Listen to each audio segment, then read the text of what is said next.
bienvenue à cette nouvelle chronique de rue. Je suis aujourd'hui accompagné de Jérôme Bourbon qui est en procès à la 17e chambre correctionnelle envoyé par Madame Marine Le Pen. Alors est-ce que vous pouvez nous expliquer pourquoi s'il vous plaît? C'est le quatrième procès que me fait Marine Le Pen. C'est une habituée des procédures contre Rivarol et contre moi-même. Et à chaque fois, elle demande des sommes colossales. Une fois, ça avait été 50 000, une fois, ça encore 50 000, une fois 10 000, là 15 000, uniquement de dommages et intérêts. Après, il y a les frais de procédure pénale, 475 les frais d'avocat. Donc en tout, je crois qu'elle a dû me demander pas loin de 150 000 euros. Rien que ça. Rien que ça. De toute façon, pour elle, elle gagne à tous les coups parce que, ou bien je suis condamné et les dommages et intérêts, ça va elle personnellement. Il faut savoir que c'est net d'impôt, c'est-à-dire qu'on n'a pas d'impôt à payer sur les dommages et intérêts que l'on perçoit. Et si je suis relaxé, elle n'y perd rien puisque son avocat est payé intégralement pour le Front National. Elle ne sort pas un centime. Donc si vous voulez, elle gagne au tirage, elle gagne au grattage, hein, si j'ose dire. Donc, plus elle multiplie les procès, plus à la limite elle peut s'enrichir finalement. Oui, voilà. Voilà. Oui, Donc ça c'est le premier point. Le second point, ce procès émane d'un article que j'avais commis il y a 3 ans, juste après avoir appris la suspension par elle-même, par le bureau exécutif du Front National à ses ordres, de Jean-Marie Le Pen, de son propre père, du fondateur du Front National, le 4 mai 2015. Et on a appris ça le lundi soir. Moi, j'ai envoyé le journal à l'imprimerie le mardi.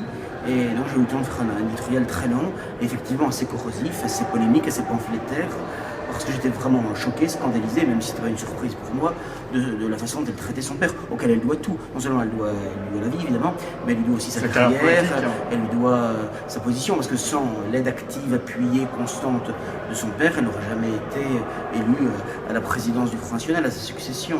Oui, parce que le parti était quand même très hostile à sa présence. Avant des années, très hostile. Moi, j'ai bien connu de l'intérieur, et si Jean-Marie Le Pen n'avait pas poussé de toutes ses forces pour que ce soit elle qui lui succède. C'était Gollnisch, qui l'aurait remporté. Et soit dit en passant, si elle était Gollnisch, il aurait été bien meilleur dans un débat de second tour face à Macron. Il ne serait pas trompé entre l'écu et l'euro, entre SFR et Alstom. Il n'aurait pas été ridicule. Elle nous a fait honte dans ce débat. Et elle montre son incompétence, comme rappelez-vous, elle avait montré son incompétence entre les deux tours de la présidentielle, lorsqu'elle avait repris des extraits au mot près d'un discours de François Fillon, en plus d'une dizaine de minutes, un très long discours, encore en décembre dernier à l'Assemblée nationale, où elle s'est trompée sur un amendement dans ses notes, dans ses fiches pourtant préparées par des assistants parlementaires payés par le Front National. Et malgré ça, il a fallu que la vice-présidente, à plusieurs reprises, très courtoisement, très calmement, lui dise mais non, ce n'est pas le bon amendement, Madame Le Pen, voilà, pour qu'elle finisse par comprendre peu à peu sa bévue. Donc voilà qui en a affaire. Et je rappelle que dans la volonté de suspendre puis d'exclure son propre père, elle a perdu, d'un point de vue juridique, tous les procès que son père lui a fait parce qu'elle est incapable d'appliquer les statuts du mouvement qu'elle préside. C'est quand même hallucinant. Et c'est ça qui veut être président. Comment faire confiance à cette femme? Comment lui donner la maîtrise du feu nucléaire, la maîtrise de la police, de la gendarmerie, de l'armée, de la diplomatie, en comment elle se comporte de manière en plus hystérique. Parce que Le Pen, sa fille, c'est le canal neuronal contre le canal hormonal. Le canal hystérique contre le canal hystérique. Bon, voilà pour l'affaire. D'accord. Ce combat entre elle et vous, vous avez dit que vous venez de dire que vous n'étiez pas à votre premier procès avec elle. Depuis combien de temps ça dure? Elle a commencé en 2010. Et donc là, c'est le 4e procès qu'elle me fait. Et c'est pas à partir de là où Marine Le Pen a commencé à donner des gages au système politique pour pouvoir s'intégrer en 2002, à la République. En 2002, quand elle dit qu'elle est favorable à la loi Veil sur l'avortement, c'est quand même déjà très clair. Bon. Et lorsqu'elle a dénoncé les propos favorables à la liberté de recherche historique de Gollnisch en 2004, c'était aussi des gages très clairs. Et elle les a multipliés. Donc, pour moi, il n'y a aucun doute dès le départ qu'elle était là pour ramener le Front National vers le système politique, idéologique, mental, moral, intellectuel que l'on subit. Et donc, c'est la question que je voulais justement aborder, je voulais en arriver là, c'est est-ce que vous pensez que c'est plutôt pour donner des gages, le fait qu'elle vous attaque, vous qui êtes plutôt une figure journalistique du milieu d'extrême droite, est-ce que vous pensez que c'est aussi c'est une méthode qu'elle utilise pour pouvoir être applaudie par le système et le réintégrer quelque part? Je pense que d'une part, foncièrement, comme je l'ai souvent écrit, je pense que foncièrement c'est une femme de gauche, Marine Le Pen. Donc à la limite, je pense qu'il y a quand même une certaine sincérité dans sa démarche, au sens où je pense vraiment qu'elle est de gauche, elle a des réflexes des idées de gauche. Donc ça ne la gêne pas du tout de donner ses gages, puisqu'au fond, pour l'essentiel, elle est d'accord. Elle est d'accord sur l'avortement, sur l'euthanasie, voilà, sur la version officielle de la Seconde Guerre mondiale, etc. Je pense que ça lui pose vraiment aucun problème personnellement. Donc déjà, je pense que c'est une post-68 art fondamentalement, y compris sur le plan moral, l'homosexualité, le mariage homosexuel, ça ne la dérange pas du tout, au contraire. Donc ça, c'est le premier point. Et le second point, c'est qu'en plus, effectivement, elle sait bien, malgré tout, où est le pouvoir. Quand vous tapant dessus, voilà, et donc elle sait très bien comment c'est dans ce sens qu'il faut aller. Mais je pense que ça la dérange d'autant moins qu'à mon avis, elle est tout à fait acquise à ces idées-là, quoi, ces idées modernes. D'accord. Je vais vous poser une question toute simple. Mais qu'est-ce que vous pensez, vous, par exemple, de son père, Jean-Marie Le Pen, sur sa carrière politique? Alors, ça n'a pas vraiment de rapport avec la situation, mais ça me paraît quand même intéressant d'en parler, je trouve, moi. Qu'est-ce que vous en pensez de la situation de Jean-Marie Le Pen?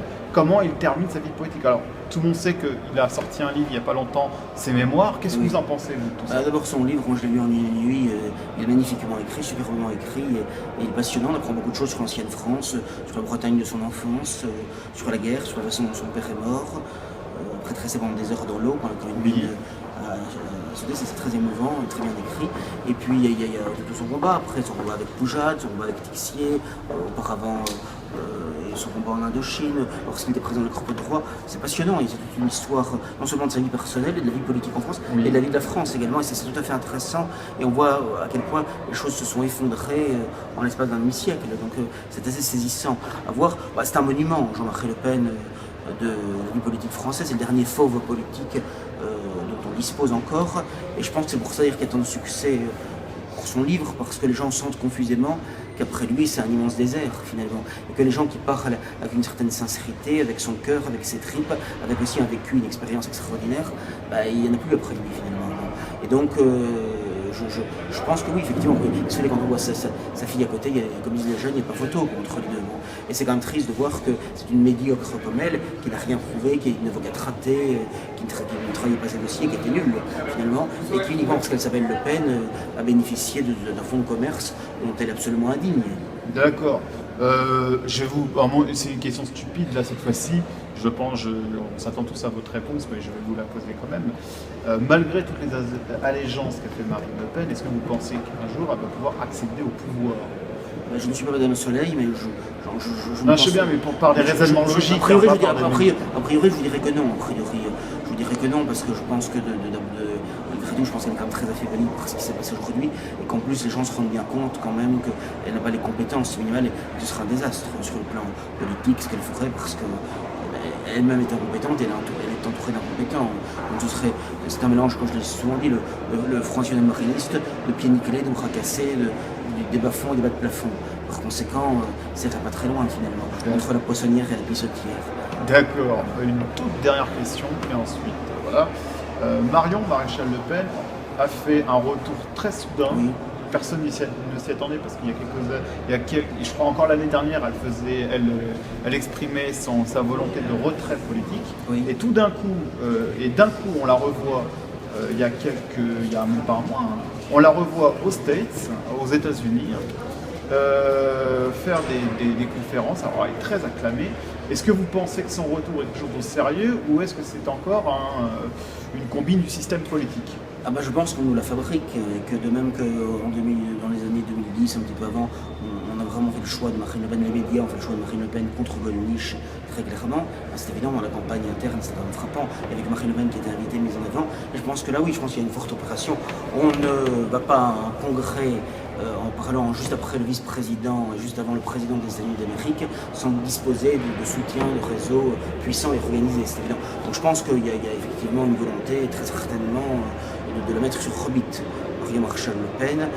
Je rappelle qu'elle devait aller en Israël lorsqu'elle était encore Front National, que finalement elle n'y a pas été parce que Marine Le Pen voulait y aller avant, etc.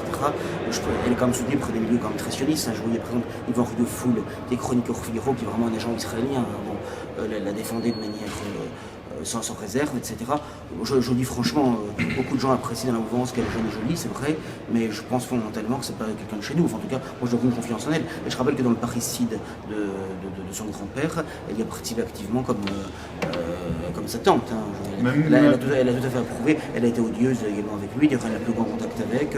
Elle avait dit des propos extrêmement méprises entre Gollnisch en disant qu'elle n'avait pas ses idées, que c'était un homme du passé, presque du passif, etc.